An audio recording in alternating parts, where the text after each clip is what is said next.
আমরা প্রাথমিকভাবে যতটুকু জানতে পেরেছি ওই রুমে শিশু যেটা হচ্ছে যে পোস্ট অপারেটিভ রুম সেখানে শিশু নিউবর্ন বেবি যেটা 1 থেকে 2 দিনের বেবিরা ছিল 6 জন ছিল আর তাদের মারা ছিল 10 থেকে 11 জন এ পর্যন্ত 11 জনের কথা শুনেছি তারা ওই একটা বড় পোস্ট অপারেটিভ রুম সেখানে ছিল তো সেখানে খুব ঠান্ডা ফিল হয় একজন মায়ের কথাই শুনেছি তিনি কর্তব্যরত নার্সকে অনুরোধ করেছেন যে অনেক বেশি ঠান্ডা হয়ে গেছে এসিটা বন্ধ রাখেন তো কর্তব্যরত নার্স এসি বন্ধ রেখেছে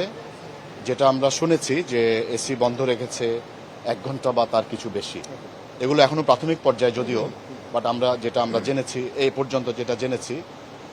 সেটা আমরা বললাম তো এরপর হঠাৎ করে আবার যখন একটু সাফোকেশন অনুভূত হচ্ছে বা একটু গরম লাগছে তখন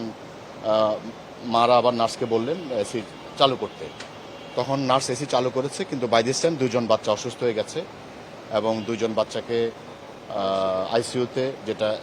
নিয়ে গেছে এবং সেখানে ট্রিটমেন্ট দিয়ে পুনরায় এখানে নিয়ে আসা হয়েছে এবং ততক্ষণ এসি চালু করা হয়েছে এবং পরবর্তীতে আবার অন্যান্য বাচ্চা যারা তারা অসুস্থ হয়ে গেছে এবং একটা পর্যায়ে